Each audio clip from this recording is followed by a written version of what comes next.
हर महीने regularly investment के जो प्रोसेस होता है उसे सिस्टमैटिक इन्वेस्टमेंट प्लान कहा जाता है। यानी कि हर महीने एक छोटे अमाउंट को आप इन्वेस्टमेंट करते हैं और उसे रेगुलर इंटरवल पे और ये लगातार करते चले जाते हैं, तो वो एसआईपी कहा जाता है। जैसा कि पुराने समय में रेकरिंग डिपॉजिट या ट्रेडिशनल इन्वेस्टमेंट के वर्ड में कहा जाए तो ये रेकरिंग डिपॉजिट के नाम से आप सब में से काफी लोग जानते होंगे, लेकिन वही आज के दिन में स्विच होकर के एक अच्छे रिटर्न के लिए सिस्टमैटिक इन्वेस्टमेंट प्लान हो चुका है। दोस्तों, आरडी में आपको 5% का रिटर्न मिलता है, लेकिन एसआईपी में जस्ट इसका डबल 10, 11, 12, 15% तक का रिटर्न आपको मिल सकता है। तो अगर आप भी जानना चाहते हैं कि इसमें इन्वेस्टमेंट कैसे करें और कौन सा फंड सेलेक्ट करें, तो इस वीडियो को पूरा जरूर देखिएगा। और अंत में मैं आपको एक तोहफा देने वाला हूं, कुछ अच्छे एसआईपीज जिनका पोर्टफोलियो काफी अच्छा, उनका रिकमेंडेशन भी। हेलो फ्रेंड्स, मैं राहुल शर्मा, आपका फाइनेंशियल कंसल्टेंट। स्वागत करता हूं आज की इस वीडियो में, जिसमें हम लोग सिस्टमैटिक इन्वेस्टमेंट प्लान के बारे में पूरी डिटेल से समझेंगे। तो पहले हम लोग जाने एसआईपी का फुल फॉर्म, यानी कि सिस्टमैटिक इन्वेस्टमेंट प्लान। एसआईपी काम कैसे करता है, कैसे आपके फंड को इतना तेजी से ग्रो करता है और इतना बूस्ट कैसे कर पाता है। अगर एक सिंपल लैंग्वेज में मैं आपको एसआईपी कैसे काम करता है ये बताना चाहूं, तो जो कि जब भी आप एसआईपी खरीदते हैं तो उसका एक एनएवी होता है, यानी कि नेट एसेट वैल्यू, और वो उसी प्राइस पर वो परचेज होता है। तो यहाँ क्या है कि आप जैसे आज के दिन में नेट एसेट वैल्यू 100 रुपए का है और आप इन्वेस्टमेंट करने का सोच रहे हैं या आपने इन्वेस्टमेंट किया, अब अगले महीने फिर आपको उसी दिन को करना है, क्योंकि एसआईपी का मतलब हो कि आप रेगुलरली कर रहे हैं। तो नॉर्मली क्या होता है कि लोग प्राइस, क्योंकि 100 रुपए में आपने पिछले महीने का खरीदा, इस मंथ 110 रुपए हो चुके हैं, तो एक मन में होता है कि प्राइस कम होगा तब खरीदेंगे। लेकिन जैसे ही आप ये डिसिप्लिन इन्वेस्टमेंट करते हैं तो 100 रुपए, 110 रुपए या वो 90 रुपए में भी आता है तीसरे महीने, या उस 200 रुपए में भी जाता है, तो वो उसका एवरेजिंग आपको मिलता है, जिससे कि आपको एक अनप्रिडिक्टेबिलिटी जो होती है कि मार्केट डाउन होगा तब आप खरीदेंगे या मार्केट अप होगा तब मैं खरीदूंगा, उस चीज से आप हट जाते हैं और एक रेगुलरली डिसिप्लिन इन्वेस्टमेंट करते हैं, तो ऑन एन एवरेज आपको एक अच्छा प्राइस पर आपका यूनिट अलॉट होते चला जाता है। दोस्तों, एसआईपी में सबसे बड़ा बेनिफिट जो आपको मिलता है वो है पावर ऑफ कंपाउंडिंग। कि एल्बर्ट आइंस्टाइन ने कहा था, पावर ऑफ कंपाउंडिंग दुनिया का 8वां अजूबा है। और ये कैसे है, ये मैं आपको एक कैलकुलेटर के माध्यम से मैं आपको बताऊंगा। तो ये पावर ऑफ कंपाउंडिंग कैसे काम करता है, इसको जानने के लिए आप सिंपल किसी भी प्रकार का फाइनेंशियल कैलकुलेटर से आप कैलकुलेट कर सकते हैं। वैसे जो मैं कैलकुलेटर यूज कर रहा हूं, जो कि आपको मैं अभी दिखाऊंगा, उस कैलकुलेटर का लिंक भी डिस्क्रिप्शन में दिया हुआ है। आप वहां से भी जाकर के अपने लिंक पर क्लिक करके अपने अनुसार अमाउंट को डिसाइड करके, मैच्योरिटी अमाउंट, या आप अगर मंथली प्लान करते हैं तो कितना अमाउंट पर प्लान कर रहे हैं उसे कैलकुलेट कर सकते हैं। तो चलिए दोस्तों, चलते हैं हमारे कंप्यूटर स्क्रीन पर, उसे देखते हैं। तो दोस्तों, यहाँ पर जैसा कि दिया गया है कि मोड, ये टीवीएम कैलकुलेटर, इसे मैं प्रमोट नहीं कर रहा हूं, लेकिन ये अच्छा कैलकुलेटर है, इजी टू अंडरस्टैंड है, क्योंकि आप खुद भी इसे कैलकुलेट कर सकते हो। तो ये मोड है, यानी कि मोड का मतलब है कि पहले आप पैसे दे रहे हैं या अंत में, यानी कि एसआईपी जब भी आप करते हैं तो आप पहले पैसे देते हैं, तो पहले देते हैं तो आप बिगनिंग में टिक कर देंगे। अभी प्रेजेंट वैल्यू को आप छोड़ देंगे, आप सीधे चले जाएंगे पेमेंट में। पेमेंट में यानी कि आप मंथ ऑन मंथ कितना पेमेंट कर रहे हैं। तो एक एग्जांपल ले लेते हैं कि आप 5000 रुपए का पेमेंट कर रहे हैं मंथली। अब 5000 रुपए में एनुअल रिटर्न कितना मिल रहा है, अब ये भी आप कैसे जानेंगे, ये भी मैं आपको वीडियो के एंड में बताऊंगा कि किस तरह से आप देख सकते हैं कि कौन सा फंड कितना रिटर्न दे रहा है और अपने लिए आप उसे सेलेक्ट कैसे करें। तो आप यहाँ पर एनुअल रिटर्न में जाते हैं। एनुअल रिटर्न में जाने के बाद वहां पर ऑन एन एवरेज अगर मैं पकड़ूं कि 12% का भी अगर आपको रिटर्न मिल रहा है और आप इसे 20 सालों तक के लिए कैलकुलेट कर रहे हैं, तो आप कैलकुलेट 240 महीने हो जाएंगे। ठीक है, 240 महीने। अब ये FV यहां लिखा हुआ है फ्यूचर वैल्यू। फ्यूचर वैल्यू पे जैसे ही आप टिक करेंगे तो आप देखिए यहां आपका अमाउंट आ गया है।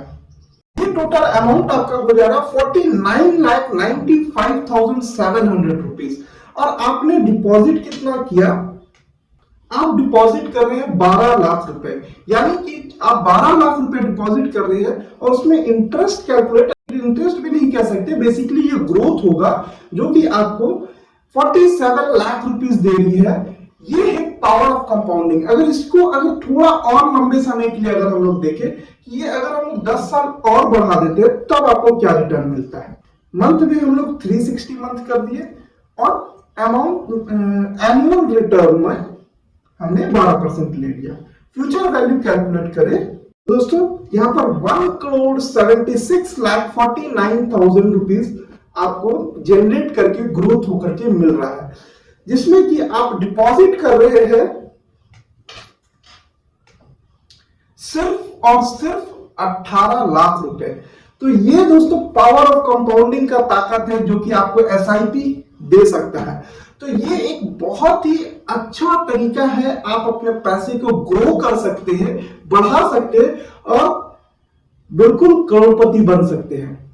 तो दोस्तों आप इस तरह से आप अपने अनुसार अमाउंट इसमें डाल करके कैलकुलेट कर सकते हैं और अपने अनुसार आप प्लान कर सकते हैं। आप अगर 2,000 रुपए का भी करना चाहते हैं तो आप इस तरह से कैलकुलेट कर सकते हैं। आप 10,000 रुपए का भी करना चाहते हैं तो आप इस तरह से कैलकुलेट कर सकते हैं। एसआईपी में मिनिमम 500 रुपए से आप शुरुआत कर सकते हैं और मंथली आप जितना भी चाहे उतना डिपॉजिट कर सकते हैं। इसमें किसी तरह की कोई पाबंदी नहीं है कि आप मंथली इतना ही डिपॉजिट कर सकते हैं। दोस्तों टैक्स की अगर मैं बात करूं तो बिल्कुल इसमें आपको टैक्स एप्लीकेबल होगा। आप जो भी आपको ग्रोथ मिल रहा है उस पर इंडेक्सेशन बेनिफिट को हटा करके उसके ऊपर का जो इंटरेस्ट होगा वो आपका टैक्सेबल होगा। इसके विषय में भी अगर आप जानना चाहते हैं इसका टैक्स का कैलकुलेशन भी एसआईपी का, तो आप कमेंट में जरूर लिख के भेजिए, लिखिए, तो मैं अगला वीडियो उसी पर बना दूंगा जिससे कि आप कैलकुलेट कर सकेंगे कि अगर आपको ग्रोथ मिल रहा है तो आपको उसमें उस वक्त टैक्स कितना देना पड़ेगा। एक अच्छा सा टैक्स कैलकुलेशन भी मैं आपको करके दूंगा। लेकिन इस वीडियो को जरूर से लाइक जरूर कीजिए और दोस्तों कमेंट में बताइए कि आप क्या इसके बारे में जानना चाहते हैं, तो वो भी वीडियो अगले वीक में आपको मिल जाएगी। तो दोस्तों जैसा कि मैंने वादा किया था, कुछ रिकमेंडेशन मैं आपको दूंगा और कैसे आप सेलेक्ट कर सकते हैं कि कौन से एसआईपी में आपको करना चाहिए। इसे जानने के लिए आप एसोसिएशन ऑफ म्यूचुअल फंड्स में जा सकते हैं, उसके वेबसाइट पे चले जाइए।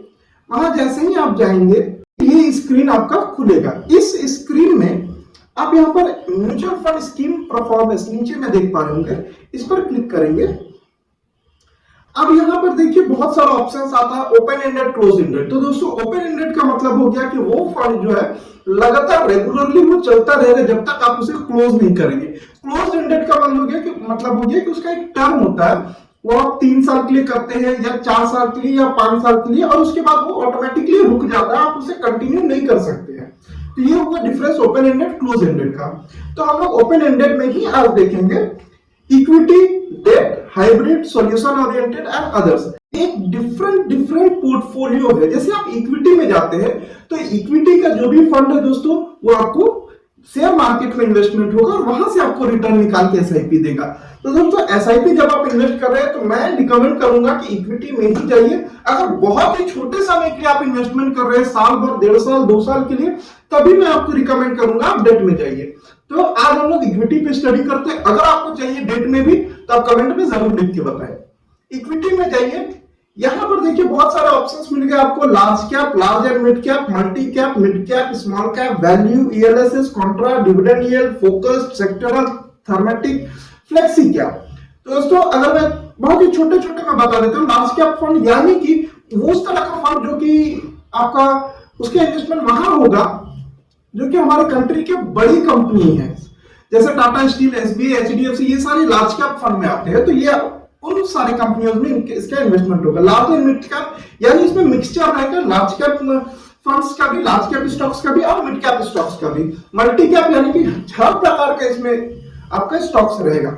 मिड कैप मतलब वो कंपनीज जो कि ग्रो हो चुकी है और उसमें पोटेंशियल है और ग्रो होने का और उसमें इन्वेस्टमेंट होगा। स्मॉल कैप यानी कि छोटे कंपनियां या स्टार्टअप जो होते हैं उनमें इसमें इन्वेस्टमेंट होगा। वैल्यू यानी कि उसके एक अलग से बना हुआ है कि इन सेक्टर है एक, उसका भी चार्ट अगर आपको चाहिए तो आप कमेंट में लिख करके बताइए या गुडलाइन नंबर पे आप मैसेज कर सकते हैं, मैं आपको दे दूंगा। ईएलएसएस यानी इक्विटी लिंक सेविंग स्कीम, जो कि आपको टैक्स सेविंग में हेल्प करता है। आपको उसमें टैक्स सेविंग रिटर्न में टैक्स सेविंग कर सकते हैं, आप एटीसी में उसमें रिबेट ले सकते हैं, लेकिन ध्यान रखिएगा वो 3 साल का लॉक इन होता है दोस्तों। कॉन्ट्रा एक स्पेसिफिक स्टॉक्स का पोर्टफोलियो है उसमें आप इन्वेस्टमेंट कर सकते हैं। डिविडेंड यील्ड यानी कि वहां से आपको डिविडेंड भी मिलेगा। फोकस्ड यानी कि एक सेक्टर बनाया गया जो कि फोकस्ड स्टॉक्स है उसमें आपको दिया जाएगा। सेक्टरल और थीमेटिक मतलब कि आप चाहते हैं कि बैंकिंग में ही हो तो बैंकिंग का स्टॉक्स उसमें रहेगा। आप चाहते हैं फार्मा का स्टॉक्स आपके पास स्टॉक्स में इन्वेस्टमेंट हो तो आप फार्मा सेलेक्ट कर सकते हैं। फ्लेक्सी कैप यानी कि बहुत सारा अलग अलग कैप्स है यानी large cap, multi cap, mid cap, सारे में से कुछ कुछ आपको इसमें मिलेंगे दोस्तों। आज हम लोग दोस्तों फ्लेक्सी कैप पर देखते हैं जो कि एक अच्छा रिटर्न देने वाला फंड है। फ्लेक्सी कैप में गए, यहाँ गो पे क्लिक करेंगे। जैसे आप गो पे क्लिक करेंगे तो मैं बेसिकली एसबीआई का सेलेक्ट कर रहा हूं, तो ये मेरी तरफ से अभी रिकमेंडेशन नहीं है लेकिन आप इसे भी स्टडी कर सकते हैं। मैंने इसे स्टडी किया इसलिए मैं आपको ये दिखा रहा हूं। दोस्तों फ्लेक्सी कैप फंड का अगर आप देखिए तो ये रिटर्न जो 1 साल का रिटर्न है, ये आप देख पा रहे होंगे 16% का रिटर्न दे रहा है और जो कि हम लोग कैलकुलेट किए थे 12% पे, तो ये पोटेंशियल है फ्रेंड्स। अब रिटर्न जो है यहां पर आपको 1 साल का ही दे रहा है, लेकिन जो कि आप लॉन्ग टर्म इन्वेस्टमेंट करने वाले हैं इसमें तो आप इसे 1 साल का मत कीजिए, यहां पर इसे चेंज करके 10 साल या जब से लॉन्च हुआ है तब तक का देखिए। तो एसबीआई का बेसिकली मेरे सेलेक्ट करने का मकसद ये था कि ये काफी दिनों से चल रहा है तो ये डेटा काफी लंबा आपको मिल सकता है। तो अगर 10 साल का रिटर्न हम लोग देखें तो ये आपको 14% का रिटर्न दे रहा है। तो दोस्तों 14.53% का रिटर्न है जो कि कहा जाए काफी अच्छा रिटर्न है। तो अगर इसका भी एक कैलकुलेशन करके हम लोग देखते हैं कि आपको कितना मिल सकता है, तो फिर से हम लोग चले आए यहाँ फाइनेंशियल कैलकुलेटर, 5000 का ही रखते, 5000 का एसआईपी, रिटर्न 14% और इसे हम लोग 20 साल का ही रखते हैं, 240 महीने। फ्यूचर वैल्यू अगर निकाले तो वैल्यू आ रहा है 65,81,000। आप यहां पर ये देख पा रहे होंगे दोस्तों 65,81,000। अगर करोड़पति बनना है तो इसके लिए ज्यादा नहीं, मैं इसे 7,000 करता हूं, 8,000 में करता हूं, मतलब 8,000 रुपए का एसआईपी अगर आप 20 साल चला लेते हैं एसबीआई फ्लेक्सी कैप फंड में तो ये आपको करोड़पति बना देगा 20 सालों में। तो इससे आसान तरीका हो नहीं सकता है करोड़पति बनने का। तो दोस्तों एसआईपी के लिए आप लोग रजिस्टर जरूर करें, नीचे मैं फॉर्म भी दे रहा हूं, अगर आप इंटरेस्टेड है तो आप जरूर से वहां जाकर के फॉर्म को फिलअप कीजिए। और अगर आपको किसी भी प्रकार का कोई कंफ्यूजन है तो नीचे दिए गए बोर्ड लाइन नंबर पे जरूर कॉल कीजिए, व्हाट्सएप कीजिए और जानिए कि आप कैसे इन्वेस्टमेंट कर सकते हैं। साथ ही साथ मैं आपको एक फ्री सर्विस दे रहा हूं जो कि टेलीग्राम के थ्रू है। मैं टेलीग्राम चैनल का लिंक डिस्क्रिप्शन में दे रहा हूं दोस्तों, आप वहां उसे चैनल को ज्वाइन जरूर कर लीजिए, बिल्कुल फ्री है, किसी तरह का कोई चार्जेस नहीं लग रहा है उसमें। उस चैनल को ज्वाइन कीजिए, वहां पर बहुत सारे फ्री रिकमेंडेशन आपको मिलते हैं जिसमें कि आप इन्वेस्टमेंट कर सकते हैं, हर तरह का इन्वेस्टमेंट का आपको ऑप्शंस वहां पर दिया जा रहा है। तो दोस्तों उस चैनल को ज्वाइन जरूर कर लीजिए। और आपको ये वीडियो अगर अच्छा लगा तो इस वीडियो को लाइक जरूर करें, चैनल को सब्सक्राइब जरूर कर ले और कमेंट में लिख करके बताएं कि आपको और क्या जानना है। आप सभी का बहुत बहुत धन्यवाद।